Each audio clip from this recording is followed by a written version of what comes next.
Halo, cendolista, cendol-cendol yang ada di dalam suntikan para dokter. Apa kabar kalian? Saya waktu itu dapat kiriman WhatsApp dari seorang teman dokter yang dia bilang, "Bang, sudah 100 yang meninggal. Tenaga kesehatan sudah 100 yang meninggal. Di antaranya mereka ada profesor, para dokter ahli, tenaga-tenaga kesehatan yang ada di rumah sakit. Bukan sesuatu yang sedikit, dan angka kematian nakes Indonesia itu lumayan juara. Kalau ikut balapan motor sama Rossi masih dapat podium di tingkatan Asia Pasifik. Mudah-mudahan nggak di dunia, mudah-mudahan. Artinya ada satu situasi yang benar-benar mengkhawatirkan dalam penanganan COVID-19 ini, sampai orang yang bertarung di depan itu harus kehilangan nyawa.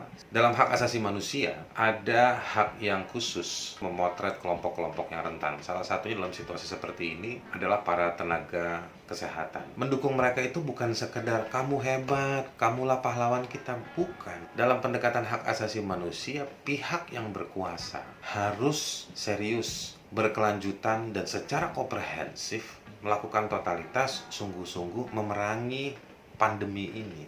Untuk itu mereka harus mendengarkan dan mensupport di satu sisi sekalian para tenaga kesehatan tersebut. Nah, dalam pendekatan hak asasi manusia ada sejumlah hal yang harusnya para penguasa, dalam hal ini adalah negara. Ada dua hal nih ya. Saya mulai dari nomor 2 dulu. Yang nomor 2 adalah memerangi penyakitnya. Aksesnya harus dibuka seluas mungkin. Sekarang ketika orang bingung nih nggak berakhir-berakhir, mestinya negara segera melakukan tes swab gratis buat masyarakat semasif mungkin. Yang kedua, fasilitasnya harus terjangkau. Dan dia harus bisa diakses dan digunakan, dijangkau oleh semua orang. Jangan milih-milih, jangan pejabat aja yang dikasih pengobatan-pengobatan yang kelas 1. Giliran warga, kelas kambing itu pun nunggu waktu, nunggu jatah waktu. Nah, obatnya harus disediakan sesegera mungkin. Nah, pertanyaan kita, duit-duit yang dipakai katanya buat pandemi, buat COVID segala macam, ini mana? Belum kelihatan sampai hari ini. Warga biasa justru yang harus didahulukan. Nah, yang kedua, ya, atau yang pertama tadi, yang ini kan yang kedua. Nah, yang pertama, haknya para tenaga kesehatan. Kita minta mereka maju ke depan. Tapi apakah kita sudah memberikan alat? Apakah negara sudah memberikan fasilitas yang cukup?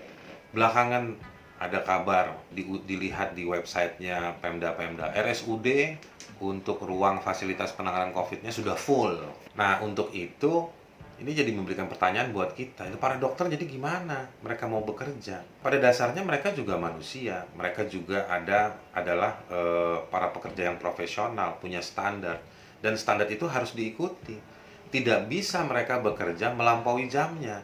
Tidak bisa mereka bekerja tanpa alat-alatnya. Semua itu ada keterbatasan di para dokter atau para tenaga kesehatan. Selebihnya, jika pandemi ini terus meluas, harus ada upaya yang berlapis-lapis di berbagai tempat secara komprehensif dan dikoordinir secara baik. Jadi kita nggak bisa lepas kepada para tenaga kesehatan. Ya udah, kamu aja yang maju, kamu yang hebat. Nanti dikasih insentif. Insentifnya pun dikasihnya telat, ada yang kelupaan. Nggak bisa. Negara nggak boleh sekedar hanya bilang kamu hebat, Anda hebat. Negara harusnya memastikan berlapis-lapis di mana-mana hak-haknya para tenaga kesehatan itu diberikan, dipenuhi. Memastikan bahwa ada obat, ada alat, ada fasilitas, penyebaran dokter yang makin meluas. Itu akan mempermudah para tenaga kesehatan untuk menjalankan tugasnya secara lebih baik. Tapi kalau dia sampai melampaui jam kerjanya dalam setiap minggu, istirahatnya kurang, mereka tidak akan maksimal. Dan kalau di luar kita tetap masih tidak tertib, negara tidak bisa mengelola warganya, jangan nafsu untuk segera melakukan kegiatan ekonomi, karena negara mengandalkan ekonomi dari ekonomi masyarakat yang konsumtif. Menurut saya, di satu sisi negara merasa bahwa udah waktunya bergerak lagi di bidang ekonomi supaya ada uang, tetapi di sisi yang lain itu makin menumbuh suburkan virus itu sendiri. Nah, sambil kita makan cendol, sambil kita browsing-browsing cari di mana cendol yang enak, cendol-cendol yang menghantui pikiran-pikiran para pejabat, gagasan-gagasan cendol itu harus segera mengepung penguasa, harus mengepung para pengambil kebijakan supaya lebih tertib, supaya lebih serius memastikan bahwa jaminan-jaminan kerja profesionalitas para tenaga kerja kesehatan itu bisa dipenuhi. Aspek ketenaga kerjaannya, aspek kesehatannya para tenaga kerja kesehatan, aspek alat-alat dan fasilitasnya itu harus segera dipenuhi. Dan juga aspek konseptual.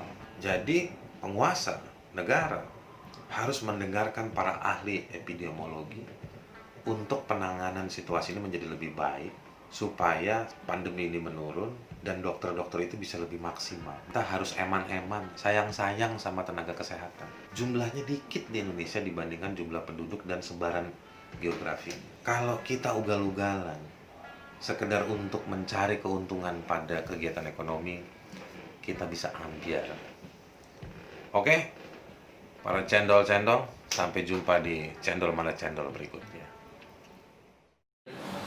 Cendolista, Cendol Mana Cendol, subscribe ya di YouTube kami di hakasasi.id, dan juga Cendolista bisa follow juga di akun-akun sosial media kami di Twitter maupun di Instagram.